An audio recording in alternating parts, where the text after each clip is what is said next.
Welcome to this edition of BoxersandBrawlers.com, brought to you by Studio 1601 and DJ Ammunition. This week we'll be breaking down several fights coming up. Hopkins Kovalev, we got November 15th here in San Antonio at the Alamo Dome. We got Futuros Campeones and Gilberto Ramirez, Oscar Valdez, Casey Ramos, and Ivan Najera. I'm Alvino Baez. I'm John David. And I'm DJ Ammunition. And today, the first one we're going to break down is the Hopkins Kovalev fight. Now, John David, I know this fight is real interesting. A lot of people ain't giving Hopkins a lot of.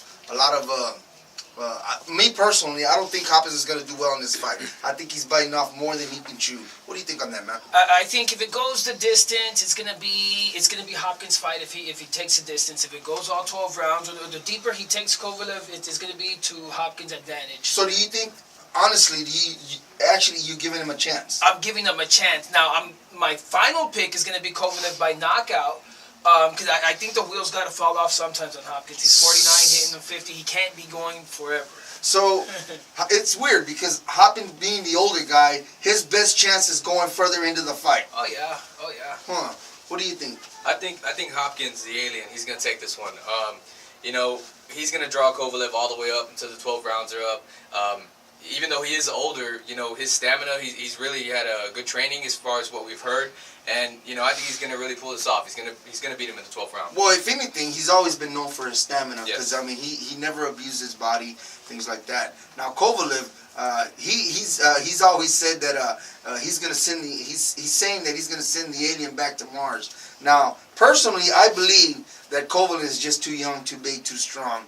I think Hopkins has met his match finally. Of course, I said that in Shumanov in his last fight, Yeah, and Hopkins dominated that fight, winning the other belt. So now this fight's going to be for 3 of the 4 championships. The other championship, of course, being with Adonis Stevenson, who's going to be the Lenil light heavyweight champion. He's considered the champion in that weight class, yes. Now, with all the promotional situations, Adonis Stevenson went to Showtime. Now, I think there's some water to be tread there, huh? Yeah, there is. I mean, if we go back to Kovalev, though, Kovalev did dominate in his past match. He fought Caparello. He beat him in the second round by knockout.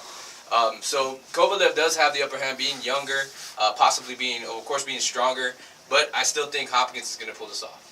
You're giving the top. I give Hopkins. And I don't blame you, because Hopkins can pretty much do anything, really. I mean, it's just Kovalev hasn't been 10 rounds, 12 rounds. He's knocking them out True. 2, 3, 4. So we're going to see what it looks like if he does make it to 8, 9, 10 rounds, or if Hopkins makes it, for that matter. And Hopkins is one of the craftiest fighters out there. I mean, he knows all the tricks. If there's any tricks that need to be pulled off in the ring, he knows. He'll pull them off. Now, on November the 15th, we got a real interesting fight here in San Antonio. Futuros Campeones. We got Gilberto El Zurdo de Oro Ramirez. Now this guy's a big guy. He's an interesting guy. Powerful guy, real powerful guy. Powerful. I mean, he's got speed. He's got talent. He's a 2-time Mexican national champion. He's an Olympian, a Mexican Olympian. He's got a lot of people are putting a lot on this guy. He's got all the tools. He's quick for a 168-pounder from Mexico. You don't see it a lot.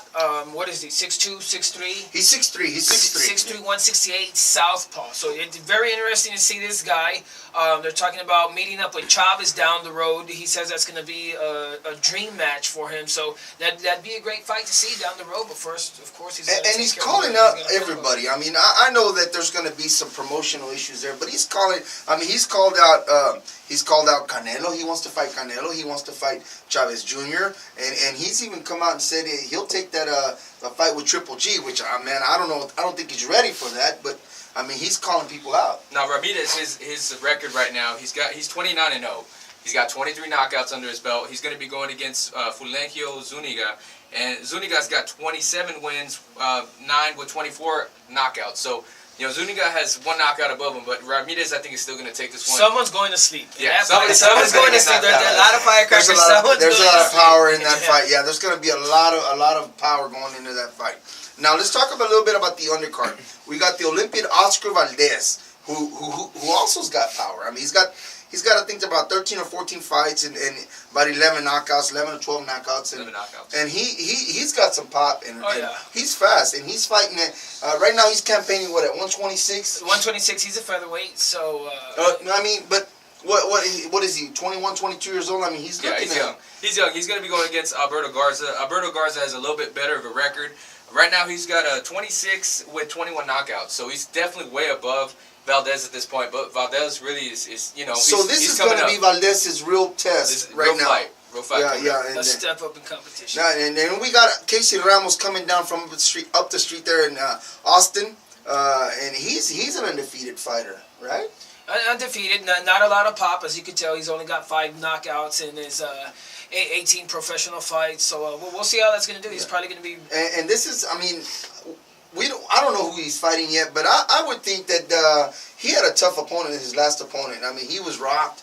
He had some trouble with the guy from McAllen, and you know, I think it's time for him to start moving it up. You got to give it to Ramos. He's got a lot of heart, though. He's got a lot of heart. He's got a good beard. He did eat a lot of leather in that fight, so we'll see what's got in store for us. We'll see what he's made of. Yeah, definitely. Now, we got another fighter on the card that he's hometown flavor, Ivan Nahara.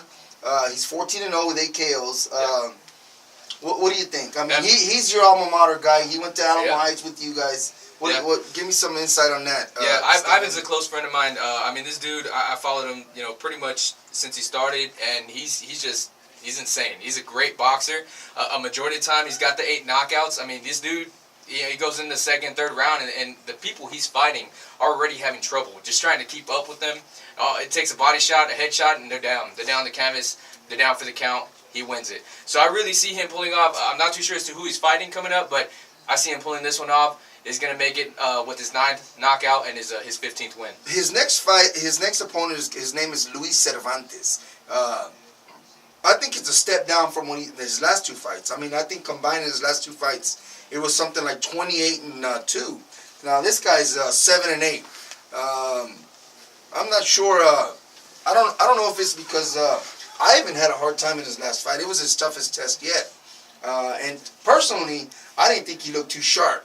No, I don't think he looked too sharp either, but I believe a step down in competition real quick, only being that he's 14-0 still. Yeah, he's still fresh. He's still fresh. He's a young guy. So he still has time to take some of these tune-up fights to work out the kinks that he's got in him from of course, the previous fight and see what we come around with this time. I had the opportunity to talk to his dad one time at Leja's gym, and I asked him, I said, Marco, I said, what is the style that Ivan, and this was back when he had like about 4 or 5 fights. And I said, what is the style that Ivan is picking up? What are you teaching him? He says, he picked up his own style, which is an aggressive style. Come forward, let me get you out style. So it's going to be an interesting night. Now, switching over to a bigger fight is Pacquiao Algieri. Now, Pacquiao, on the other hand, he's getting older. This fight's going to happen in Macau, China. And that's going to be on November the 22nd? 22nd, yeah. 22nd. And how do you see that coming out, Steven? I see Pacquiao coming out on top on this one. I think Pacquiao's, back to his prime. He's definitely going to step it back up.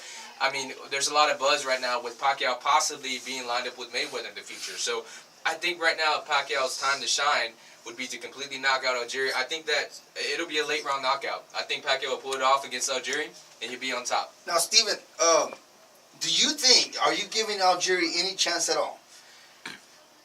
No, I give it on to Pacquiao on this one. Well, what do you think, JD? I mean, Algieri is like, he's got like 6 inches on Pacquiao in height. He does. He's young. But the height is what's going to play the factor here for Pacquiao. The height advantage Algieri has is going to be in favor of Pacquiao.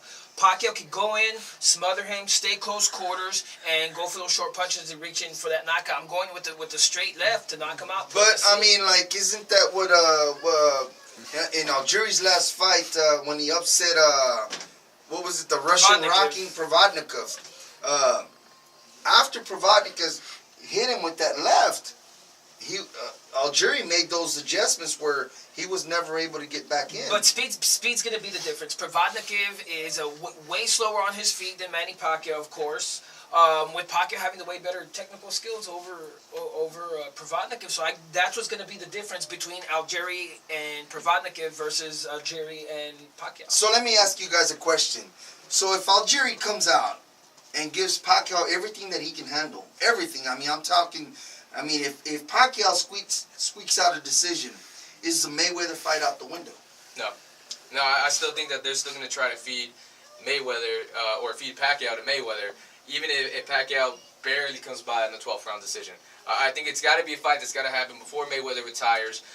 It's just what everybody wants. It's what the fans want. And I think Mayweather and Pacquiao, they'll eventually come to agreement. Of course, the promotional companies are different as well. So I think it'll happen. Either way, I still see Pac hands down whooping on Algieri. Well, the good thing is that the Cold War is finally over. Oh, yeah. Thanks for tuning in with Boxers and Brawlers. Again, we're here at Studio 1601 in association with DJ Ammunition.